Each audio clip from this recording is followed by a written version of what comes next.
এসো কোরআনের ছায়া তলে সমবেত হই, এসো আল্লাহ ও রাসূলের অনুগত হই। এসো কোরআনের ছায়া তলে সমবেত হই, এসো আল্লাহ ও রাসূলের অনুগত হই। এসো আল্লাহর গুণগান করি, এসো তারি পথে জীবন গড়ি। এসো আল্লাহর গুণগান করি, এসো তারি পথে জীবন। আল্লাহর নাম নিলে তাতে যদি সুখ মিলে, আল্লাহর নাম নিলে তাতে যদি সুখ মিলে, কেন সেই নাম থেকে দূরে সরে রই? কেন সেই নাম থেকে দূরে সরে রই? এসো কোরআনের ছায়া তলে সমবেত হই, এসো আল্লাহ ও রাসূলের অনুগত হই। এসো কোরআনের ছায়া তলে সমবেত হই, এসো আল্লাহ ও রাসূলের অনুগত হই। এই কোরআনের ছায়া তলে এসে কত লোক প্রাণ দিল হেসে। এই কোরআনের ছায়া তলে এসে কত লোক প্রাণ দিল হেসে। কোরআনের ছায়া তলে সোজা পথ যদি মিলে, কোরআনের ছায়া তলে সোজা পথ যদি মিলে, কেন সেই পথ ছেড়ে ভুল পথে রই? কেন সেই পথ ছেড়ে ভুল পথে রই? এসো কোরআনের ছায়া তলে সমবেত হই, এসো আল্লাহ ও রাসূলের অনুগত হই। এসো কোরআনের ছায়া তলে সমবেত হই, এসো আল্লাহ ও রাসূলের অনুগত হই। হাফেজ কারি আবু সালেহ আহমদ এই পর্যায়ে আপনাদের সম্মুখে কোরআন ও হাদিস থেকে আলোচনা পেশ করছেন হাফেজ কারি আবু সালেহ আহমদ। হযরতকে তার মূল্যবান নসিহা পেশ করার জন্য সবিনয় অনুরোধ করছি। আসসালামু আলাইকুম ওয়া রাহমাতুল্লাহি ওয়া বারাকাতুহু। ইন্নাল হামদালিল্লাহ إن الحمد لله نحمده ونستعينه ونستغفره ونعوذ بالله من شرور أنفسنا ومن سيئات أعمالنا من يهده الله فلا مضل له ومن يضلله فلا هادي له أي فلا تجد له وليا مرشدا ونشهد أن لا إله إلا الله وحده لا شريك له ونشهد أن سيدنا ومولانا محمدا عبده ورسوله أرسله بالحق بشيرا ونذيرا وداعيا إلى الله بإذنه وسراجا وقمرا منيرا أما بعد فأعوذ بالله من الشيطان الرجيم بسم الله الرحمن الرحيم وما أرسلناك إلا رحمة للعالمين إن الله وملائكته يصلون على النبي يا أيها الذين آمنوا صلوا عليه وسلموا تسليما شكل محبة درود إبراهيم اللهم صل على محمد وعلى آل محمد كما صليت على إبراهيم وعلى آل إبراهيم إنك حميد مجيد اللهم بارك على محمد وعلى آل محمد كما باركت على إبراهيم وعلى آل إبراهيم إنك حميد مجيد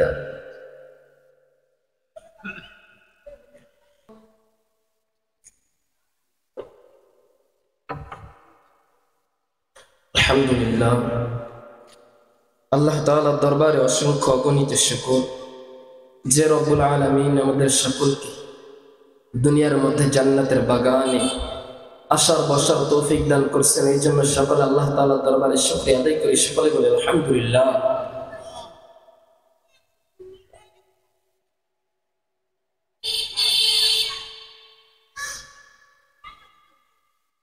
আপনারা সকলে কেমন আছেন একটু জোরে বলেন একটু কাছে এগিয়ে আসলে ভালো হয় কথা বলতে আপনারা সকলে কেমন আছেন আমাদেরকে ভালো রাখছেন কে আবার আমাদেরকে ভালো রাখছেন কে আল্লাহ তাআলা এই জন্য সব সময় প্রশংসা করব কার আল্লাহ তাআলা বান্দা যেন সব সময় আল্লাহ তাআলার প্রশংসা করেন এই জন্য আল্লাহ তাআলা কুরআনুল কারীমকে শুরু করলেন আল্লাহ তাআলার প্রশংসা দিয়ে কুরআনুল কারীমকে আল্লাহ তাআলা শুরু করলেন আল্লাহ তাআলার প্রশংসা দিয়ে আল্লাহ তাআলা বলেন আলহামদুলিল্লাহি রাব্বিল আলামিন সমস্ত প্রশংসার মালিককে আল্লাহ তাআলা আমরা যখন নামাজের মধ্যে দাঁড়াই সেইখানেও আল্লাহ তাআলার প্রশংসা করি কার প্রশংসা করি আল্লাহ তাআলা আল্লাহ তাআলা কুরআনুল কারীম শুরু করলেন আল্লাহ তাআলার গুণগান দিয়ে কার গুণগান আল্লাহ তাআলার গুণগান দিয়ে আবার আমরা যখন নামাজের মধ্যে দাঁড়াই গুণগান করি একজনের তিনি কে বলেন আল্লাহ তাআলা বান্দা যখন নামাজে দাঁড়ায় নামাজে দাঁড়ানোর পরে বান্দা ইবাদত করে কার আল্লাহর ইবাদতের মধ্যে বান্দা প্রশংসা করে কার নামাজের মধ্যে বান্দা যখন রুকুতে যায় আল্লাহ তাআলার তাসবিহগুলো পাঠ করেন প্রশংসা করে কার প্রশংসা করে আল্লাহ তাআলার আবার বান্দা যখন রুকু থেকে উঠে সামি আল্লাহু লিমান হামিদা সমস্ত হামদ সমস্ত প্রশংসা একমাত্র কার সমস্ত প্রশংসার মালিক কে আল্লাহ তাআলা আল্লাহর নবী একদিন নামাজে দাঁড়িয়েছেন একজন সাহাবী নবীজির পিছনে নবীজি রুকু থেকে উঠলেন নবীজি বললেন সামি আল্লাহু লিমান হামিদা সমস্ত সাহাবী একরাম বললেন রব্বানা লাকাল হামদ একজন সাহাবী কিছু শব্দ বৃদ্ধি করে বললেন হামদান কাসীরান তাইয়িবান মুবারাকান ফি আল্লাহর নবী নামাজ শেষ করে সাহাবীদের দিকে ঘুরে বললেন আজকে নামাজের মধ্যে কিছু শব্দ বেশি বলেছো কে কিছু শব্দ বেশি বলেছো কে সাহাবী ভয়ে ভয়ে উঠে দাঁড়ালেন এবং বললেন ইয়া রাসূলুল্লাহ আমি আজকে নামাজের মধ্যে কিছু তাসবিহ বেশি পড়েছি আল্লাহর হাবিব সাল্লাল্লাহু আলাইহি ওয়াসাল্লাম বললেন সাহাবী তুমি কি জানো তুমি যখন এই কয়টা আল্লাহ তাআলার প্রশংসা বৃদ্ধি করে বলেছো আল্লাহ তাআলার একজন নয়, দুইজন নয়, আল্লাহর রহমতের 33 জন ফেরেশতা। কে কার আগে তোমার আমলকে কত বেশি লিখবে তা নিয়ে তারা প্রতিযোগিতা শুরু করছে। সুবহানাল্লাহ বলেন জোরে। 33 জন ফেরেশতা প্রতিযোগিতা শুরু করছে, কে কার আগে তোমার আমলনামায় কত বেশি নেকি লিখতে পারে। কিসের জন্য? প্রশংসা। কার প্রশংসা? আল্লাহ তাআলার প্রশংসা। এই জন্য আমরা সব সময় প্রশংসা করব একজনের। বলেন তো তিনি কে? আল্লাহ তাআলা। বান্দা সব সময় আল্লাহ তাআলার প্রশংসা করবে। বান্দা রাতের বেলা প্রশংসা করবে আল্লাহর, দিনের বেলা প্রশংসা করবে আল্লাহর। বান্দা ঘুমায় থাকবে তখন আল্লাহ তাআলার ইবাদতের মধ্যে জানি বান্দার ঘুমটাও হয়, ঠিক কিনা? সব সময় বান্দার চলার ক্ষেত্রে, চলাফেরা, ব্যবসা বাণিজ্য, কথাবার্তা সব সময় ইবাদত করবে কার? আল্লাহর। প্রশংসা চলবে কার? আল্লাহ। আমি আপনাদের সামনে এই আয়াতে কারিমার মধ্যে আল্লাহ তাআলা বলতেছেন, ওয়ামা আরসালনাকা ইল্লা রাহমাতাল লিল আলামিন। নবী, আমি আপনাকে দুনিয়ার জন্য রহমত স্বরূপ পাঠাইলাম। নবীকে আল্লাহ তাআলা দুনিয়ার জন্য রহমত স্বরূপ পাঠিয়েছেন। আমরা সেই নবীর উম্মত। আমরা কোন নবীর উম্মত? যেই নবীকে আল্লাহ তাআলা সারা জগতের জন্য রহমত স্বরূপ পাঠিয়েছেন। একটু জোরে বলুন সুবহানাল্লাহ। নবীকে আল্লাহ তাআলা কি করছেন? সমগ্র জগতের জন্য রহমত স্বরূপ পাঠিয়েছেন। শুধু তাকে রহমত স্বরূপ পাঠান নাই আল্লাহ তাআলা, আল্লাহ তাআলা তাকে দুনিয়ার সবচাইতে বেশি মর্যাদাশীল ব্যক্তি হিসেবে দুনিয়াতে পাঠিয়েছেন। একটু জোরে বলুন সুবহানাল্লাহ, একটু জোরে বলুন। আল্লাহ তাআলা আল্লাহর নবীকে দুনিয়ার মধ্যে সবচাইতে বেশি মর্যাদাশীল হিসেবে পাঠিয়েছেন। আমরা সেই নবীর উম্মত। কেমন করে মর্যাদাশীল আল্লাহ তাআলা তার নবীকে বানাইছেন? নবী, আমি এক একটা নবীকে এক একটা গোত্রের জন্য নবী করে দুনিয়াতে পাঠাইলাম। হাবিব, আমি এক একটা নবীকে এক একটা বংশের জন্য নবী করে পাঠাইলাম, এক একটা জায়গার নবী করে পাঠাইলাম। ইয়া রাসূলুল্লাহ, ইয়া হাবিবাল্লাহ, আমি সমস্ত নবী এবং রাসূলকে আঞ্চলিক নবী হিসেবে দুনিয়ার মধ্যে প্রেরণ করলাম। কিন্তু নবী, আমি আপনাকে সমগ্র দুনিয়ার জন্য, সমস্ত জামানার জন্য, সারা বিশ্বের জন্য নবী হিসেবে পাঠাইলাম। সমগ্র দুনিয়ার জন্য আল্লাহ তাআলার সৃষ্টি কুল যত দূরে, আল্লাহ তাআলার গোটা সৃষ্টি যতটা জায়গা জুড়ে, আল্লাহ তাআলার নবী রাসূল মুহাম্মদ সাল্লাল্লাহু আলাইহি ওয়াসাল্লাম ঠিক ততটা জুড়ে। একটু সুবহানাল্লাহ বলেন।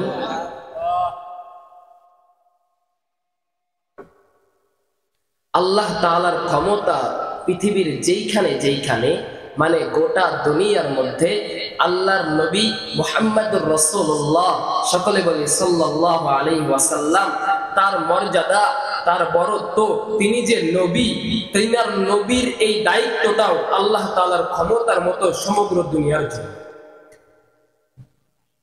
হাবিব, আমি আপনাকে কি মর্যাদা দিলাম?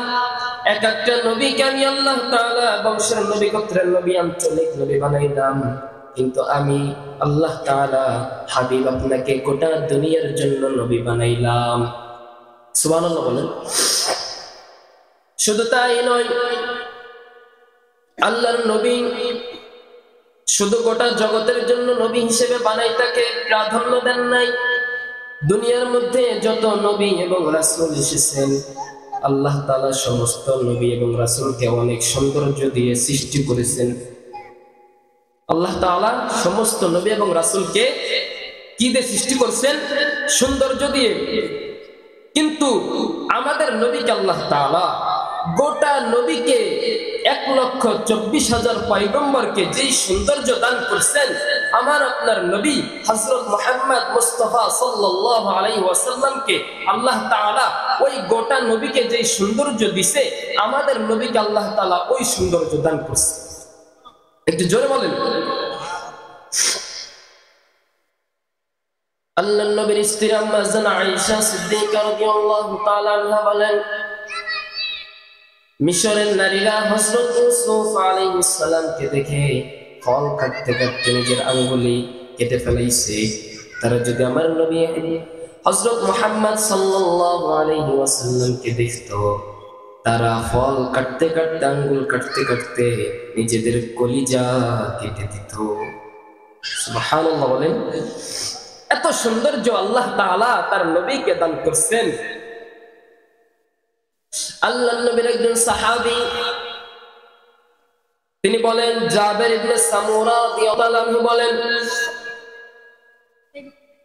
একদিন রাত্রে বেলা পূর্ণিমার রাতে আমি তার নবীর চেহারা মোবারকের দিকে লক্ষ্য করলাম। পূর্ণিমার রাতে আমি আল্লাহর নবীর চেহারার দিকে লক্ষ্য করলাম, আর আমি আসমানের চন্দ্রের দিকে লক্ষ্য করলাম। আমার কাছে মনে হইতেছিল আসমানের চন্দ্রের চাইতে আমার নবীর মায়াবী চেহারা বেশি উজ্জ্বল দেখা যাইতেছে। নবীকে আল্লাহ তাআলা কত সুন্দর করে দুনিয়ার মধ্যে পাঠাইছে, কত সুন্দর। সাহাবী কি বলতেছেন যে আমার কাছে মনে হইল আসমানের চন্দ্রের চাইতে আল্লাহর নবীর মায়াবী চেহারাটা বেশি উজ্জ্বল দেখা যাইতেছে। আমরা সেই নবীর মত। একটু জোরে বলুন না সুবহানাল্লাহ। এইটা আমাদের জন্য কত বড় নিয়ামত কিনা, বলেন বলেন, নিয়ামত কিনা? এইটা আমাদের জন্য অনেক বড় একটা নিয়ামত। আল্লাহ তাআলা আল্লাহর নবীকে দুনিয়ার জন্য রহমত স্বরূপ পাঠাইলেন, সবচাইতে মর্যাদাশীল ব্যক্তি হিসেবে পাঠাইলেন। কিন্তু কি জন্য পাঠাইলেন এই ব্যাপারে আমাদের জানার দরকার আছে কিনা, বলেন? কি জন্য আল্লাহ তাআলা তার নবীকে দুনিয়ার জন্য পাঠাইলেন? আল্লাহ তাআলা কোরআনুল কারীমের মধ্যে বলেন, হুয়াল্লাযী আরসালা রাসূলাহু বিল হুদা ওয়া দীনিল